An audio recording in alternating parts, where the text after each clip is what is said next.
On paper, this really does look like progress, but here's the other side of the story. Only 19% of CIOs and CTOs believe that higher ed's actually managing AI well. Hit it! That's what I'm talking about. Wait! Okay, now, from the beginning. Hit it, boys. Welcome to Higher Ed Pulse, your no-fluff guide to artificial intelligence in higher ed. I'm Mallory Willsea, bringing nearly 20 years of edtech and marketing expertise straight to your earbuds. Higher ed leaders are expected to master AI overnight, but let's be real, no one has time to sift through every headline, hot take, or research report. That's why every Monday I'll break down what actually matters, fast, clear, and to the point. Want to sound like the smartest person in the room at your next team meeting? You're in the right place. Let's dive in. Welcome back to Higher Ed Pulse. On today's episode, the results are in from Inside Higher Ed's annual survey of campus CTOs and CIOs, and it confirms what many of us are already feeling. AI is racing ahead on campus. Tools are being deployed, decisions are being automated, but the guardrails, not so much. With less than 1 in 5 leaders saying higher ed is managing AI well, we're asking who's actually responsible and what happens when the tech gets ahead of the governance. I am thrilled to welcome today's guest, Kellie Campbell, newly appointed Chief Information Officer at the University of Vermont. Kellie comes to UVM after 5 years as CIO and VP of Technology for the Vermont State Colleges System, where she partnered with presidents across 5 campuses and 12 academic centers across the state of Vermont to stand up shared services, build robust governance frameworks, and lead enterprise-wide digital transformation. She's equally at home in policy rooms, serving as commissioner and co-chair on the Vermont Commission on Women, and in the data center, driving secure, ethical AI pilots that balance innovation with risk. Kellie's blend of coalition building, strategy, and hands-on tech leadership will be the perfect guide as we dig into who really owns AI on campus and what happens when the tools outpace the rules. Kellie, welcome to the Pulse. Now, listeners probably do not know this, but we go way back. We were classmates at St. Michael's College, also in Vermont, graduated in 2008, and we even started our careers together working on campus back when you and I were navigating everything from social media and digital marketing to CMS and LMS platforms on the fly. And now we fast forward. We won't tell them how many years forward, but we fast forward and it's this AI boom. And I have to ask, what similarities are you seeing between our early days on St. Mike's campus and all the, technology upheavals we were facing to today? And what lessons should we be leaning on from those 2008 days to help us with AI right now? Yeah. Well, first off, Mallory, thank you. I am so thrilled to be here, and the chance to reconnect with you is the win. But I'm thrilled to be here talking about today's topic. It's so critical, and I think it's so timely. And creating space to kind of talk and process through it, I think, is so important. Yes, just a few short years ago, we spent time together in our positions, and there was so much happening at that time. And I think one of the things I talk a lot about today in my current position is if there's one thing we can be sure of, it is that change will be constant, period, right? We're facing new technologies every single day, and more will continue to come. And so I think as we navigated a lot of change in 08 with different emergence of tools and technologies and how that impacted how we ran the college, how students experienced their academic curriculum, that is so prevalent today, and we can be sure it will continue. So I think it's this need to just be agile and this need to be adaptable and this need to be informed and trust that you won't have all the answers. But if you're engaged in the process and you care enough, you'll work through it. So I thrive on some chaos. I thrive on some new opportunity. And it's maybe getting comfortable in some of those spaces where you might not be today. You know, you are the second guest in a row who has almost verbatim made the point that the only thing we can count on in life is change. Yes. And I think that that's such an important note. And what you just said about the ability to be agile and informed and also embrace, if not thrive on chaos, actually sets the scene for exactly what we are talking about today. So on May 1st, Inside Higher Ed released its 2025 survey of campus CTOs and CIOs. And the research confirms what I think a lot of us who work in this industry have been sensing. AI has gained a lot of ground very quickly in higher ed, but the strategy hasn't really caught up.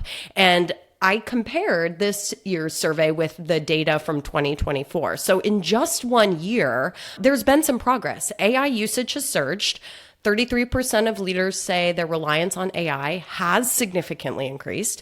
More institutions are now seeing AI as a high or essential priority. And the number of campuses without an AI policy at all, thankfully, has dropped from 54% to 31%. So on paper, this really does look like progress. But here's the other side of the story. Only 19% of CIOs and CTOs believe that higher ed's actually managing AI well, and just 11% say their institution has a comprehensive AI strategy. So we're in this scenario where adoption's rising, but the policies are still a bit patchy. And that pressure, I have to imagine, Kelly, continues to move and move quickly. So that brings us back to this central tension of our moment. If AI is now embedded in how we work, who's actually accountable for making sure that we're using it wisely? So Kelly, the survey shows a third of campuses report a significant jump in AI use, but a third of campuses still don't have an AI policy. And you are someone who has stood up shared services governance across many campuses. So when you see that gap between tool usage and guardrails, what's your first move? Yeah, that is such a great question. And I think part of this comes back to maybe the philosophy of my leadership. I think I've learned, having gone through the experiences, especially as you just referenced, with the consolidation and launch of Vermont State and helping build shared services across the state of Vermont, both through the Vermont State campuses and the community college. You will never get it perfect. And one of my main philosophies is what is good while you get to great, right? And I think as an IT leader in this day of age and the pressure of feeling like we own AI and we have to do it right and we have to do it well, I think can sometimes freeze people into what does that actually look like? And so I think with this gap right now, step one is to just get started, because you named, right? There's already people using it. There's already people who've told me in my position just coming to a new university, I know I'm using tools that maybe you haven't pre-approved. But we're ahead of you, right? And there's application and there's usage. And so part of this is catching up in a way that we have to kind of build the plane and fly it at the same time. But you can't sit there and say we're not building the plane because this is going away. And I think we're seeing this with generative AI. What has been so transformative is the fact that generative AI is so accessible to every single person to create content now. It's not a tool that's inaccessible anymore. It's not something that is a major investment you have to invest in. It's available to everybody. So first of all, you just have to start moving. And it doesn't have to be the perfect strategy, but starting to have conversations, starting to build partnerships, starting to implement procedures, starting to talk about policy. And I'll talk in a few minutes maybe about the framework of how I'm thinking about that here at UVM. But that was a big part of, in my previous role, is at a foundational level, how do we start with just literacy and awareness and build from there? And part of that was just naming and recognizing that we can't really ignore it anymore, and nor should we. And whatever we do as the next step forward does not have to be perfect, but we need to do something. And I think sometimes people try to roll things out with perfectionism in mind, and that's just not the area we're operating in today, right? There's just too much, too fast, too rapid. You have to jump, right? And maybe this is why only 1 in 5 say higher ed is managing this well. And it's not from a lack of want, but to your point, like you're building and flying the plane at the same time, but the plane's probably already in the air before Exactly. And you can't build it fast enough to keep up with how fast it's moving. And Right. I love that philosophy that you shared, what is good on the road to getting to great. So yeah, let's talk about that UVM framework that you mentioned, right?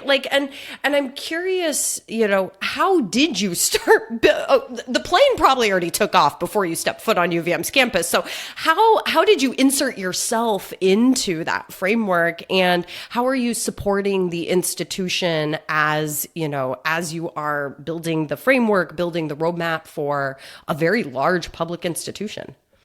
Yes, for sure. So a quick side story. My position was vacant for close to 2 years. So Wow. it wasn't that it was just overnight, right? This has been 2 years of buildup. Now, I've had a wonderful team here and colleagues across the leadership division that have helped carry the ball in my absence. But coming in my first week, AI was on my radar like day one. And, there's really innovative work happening across the university in silos. But I think the approach coming in as the CIO, I said, I want to be able to step back and think about this through a broad university approach. And I used this framework in my previous role at the state colleges, but EDUCAUSE has a great generative AI readiness framework. If anybody listening has not seen it, it is a PDF. You can download it. You can use it. It's a great guide. It really looks at pillars of readiness. It looks at strategy, governance, technology, workforce, research and innovation components, teaching and learning components. And it asks really just some questions around readiness. Is this a priority for you? Are you doing this? And so there was already a task force here at the university that had been initiated to do some very kind of basic work. And I appreciate my colleague for helping stand that up while there was a vacancy of a CIO, but very much coming in said, we have a lot more work to do around this. And so I got a group together and we went through that readiness framework, and we just launched last week our task force now with 5 working groups with year 1 priorities around AI. Congratulations. Thank you. It's a very intentional task force. The year 1 objectives for each of the working groups it's not a huge long laundry list. It's a focus list of let's get to good while we work to great, right? I think concurrently I had some discussions with both our Student Government Association and our Graduate Student Senate, because students are at the heart of this, and part of the community that is driving the use and ahead of us is our students, right? And so they're already out there in many cases using these technologies, and they want the university to catch up and say, what are your policies? What are the guardrails? How do I know if it's acceptable or not acceptable to use? How am I learning about AI in my curriculum? And so students have a lot of really great ideas, and we're actually going to be engaging students on our task force working committees to help make sure that we're connecting the dots, not only between kind of AI broadly at the university level in terms of how we run the business and think about that, but really deeply how our students want to experience that. So it's been a rapid 3 months, but part back to my philosophy, Mallory, right? It's jumping in and just knowing that it's not going to be perfect, but we have to get moving. And I would say EDUCAUSE's framework has been a game changer for helping frame the conversation that can be very confusing to a lot of people because it is such a big topic. It grounds the conversation in a way that I think could be a real tool for CTOs, CIOs, and other leaders across universities. Hey, it's Mallory. Quick break for anyone thinking about what AI really means for higher ed. The next step isn't smarter tools, it's a smarter team. Imagine support that never sleeps, help in 100 languages, answers at midnight, follow-ups before morning. That's what a digital workforce brings to higher ed, and it's already happening with Bolt agents from Element 451. Come see it live at the Engage Summit this June. Register at enrollify.org/engage and use code ENGAGE50 to get $50 off. All right, back to the show. I'll make sure I go find that PDF and link to it in the show notes for anyone who maybe hasn't seen it. So thank you for referencing that resource. Who is on your task force? I'm so curious. I'm betting it's beyond just IT folks, but I don't want to make assumptions. Right. Yeah. So it's representatives from almost every area of the university. And what I found, Mallory, I just had a conversation about this earlier today. I started with kind of a group of folks that my leadership team initiated, broad representation across the university. Some of those folks are in leadership positions. Some of those folks are more on the ground, kind of open the table. But I put it out there and said, if there's others interested, forward the invite. There's enough room at the table. And so I joined the task force meeting last week and I was like, oh, wow, there's a lot of people on this call. They're all curious. They're all curious. And so, we've invited people to raise their hand to be part of a working team.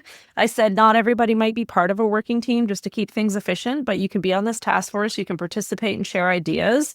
And I think the offer to provide kind of a table and a structure that people felt like, oh, I can pull a seat up to this. And I might participate. I might just listen. I might be part of our working team. It was a great invite, and word started to spread naturally across the university of like, oh, this is the vehicle that I need to get into to help do AI. So I think, again, just being open to different structures and being open to not knowing exactly what things are going to look like actually made that whole engagement from partners across the university better than it would have been just me sitting there hand selecting people.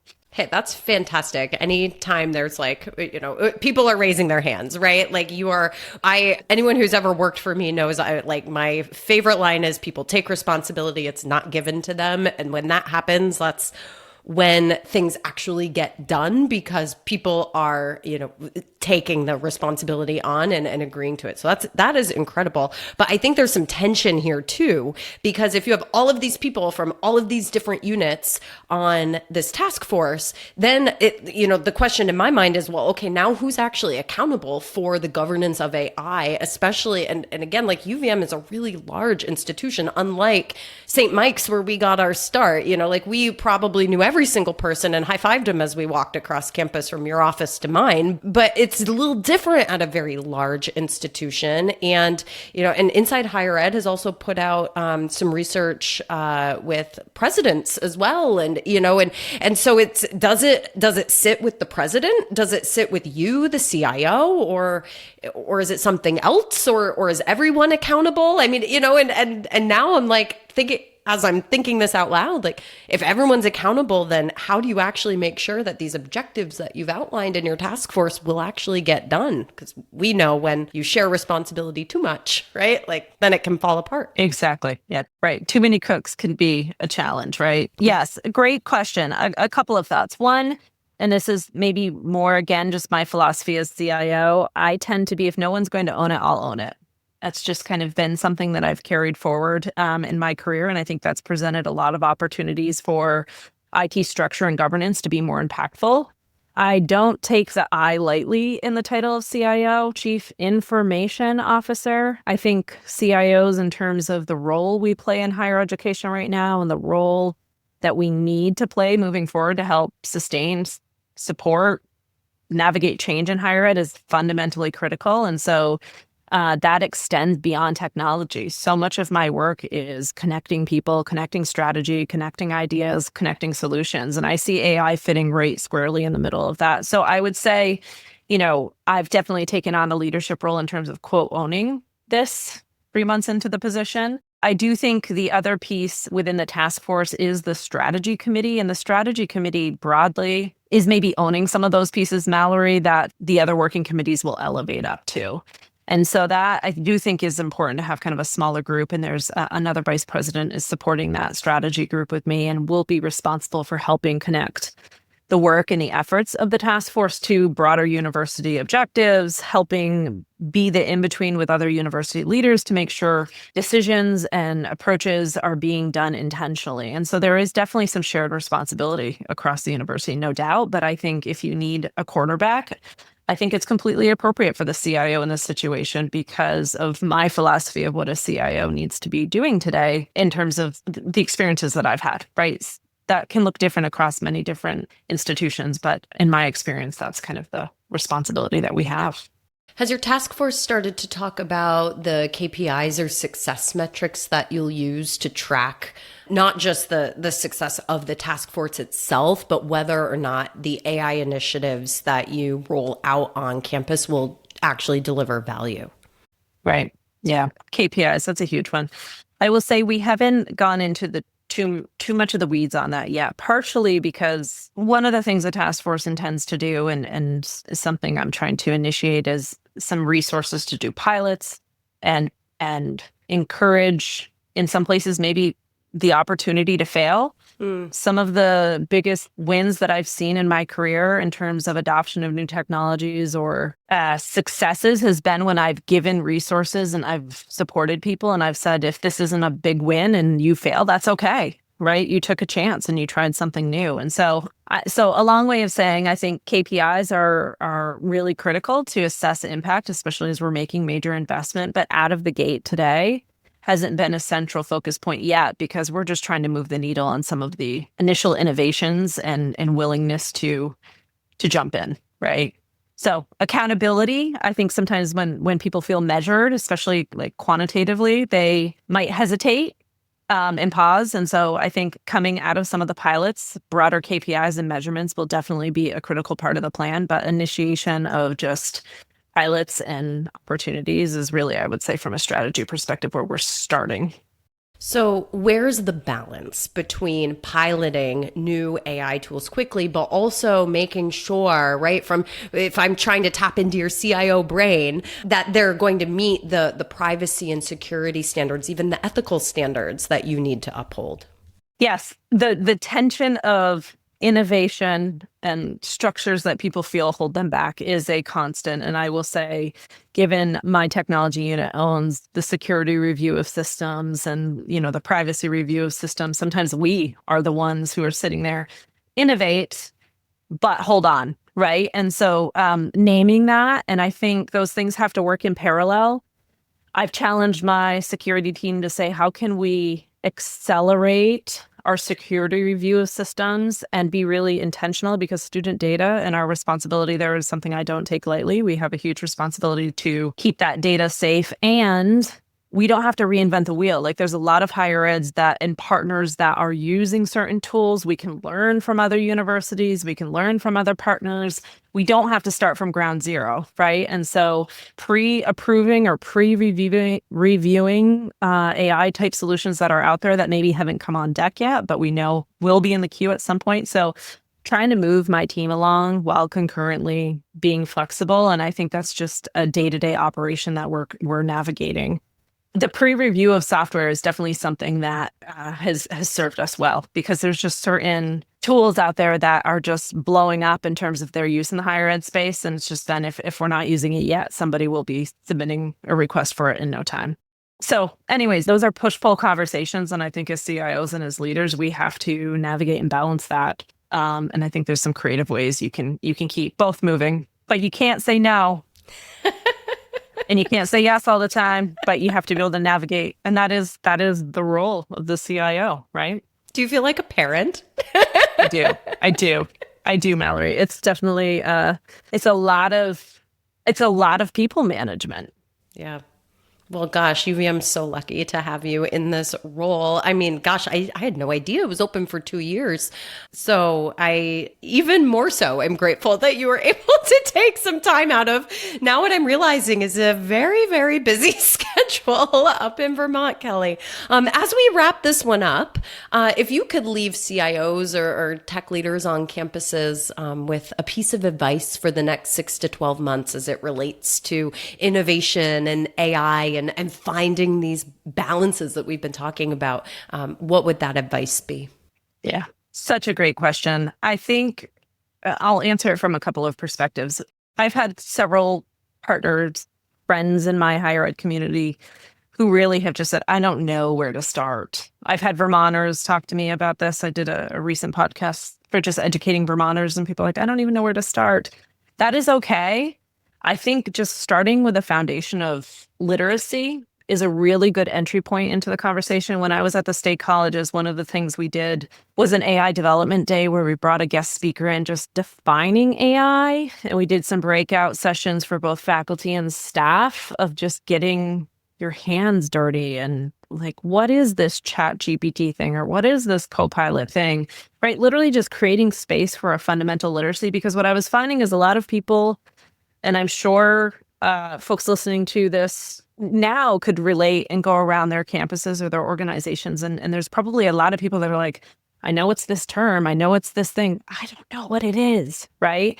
I think as CIOs, recognizing that and creating kind of a platform for literacy is such a great starting point. And I think that's you can do that in a really quick win way.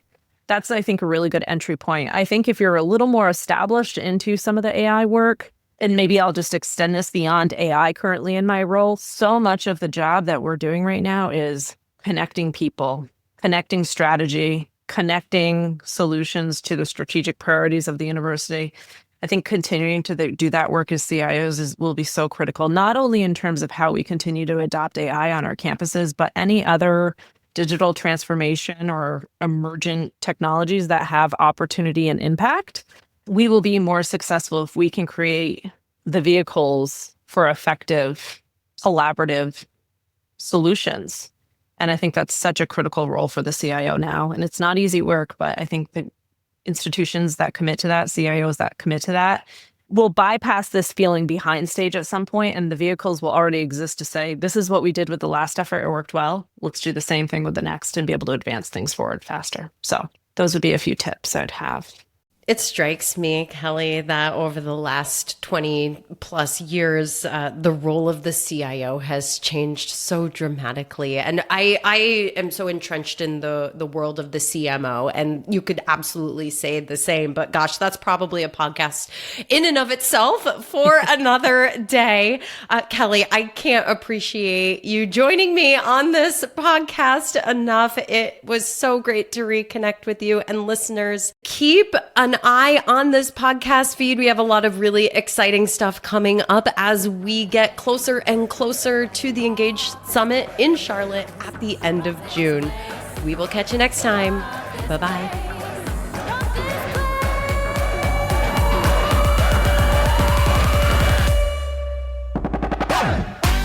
Thanks for listening to the Higher Ed Pulse. The show is a proud member of the Enrollify Network, home to Higher Ed's largest collection of podcasts. Enrollify is where higher ed goes to grow.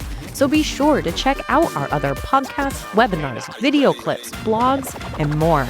Visit enrollify.org and subscribe for all the latest details and content drops directly to your inbox. Enrollify is brought to you by Element 451, the digital workforce platform for higher ed. Learn more at element451.com.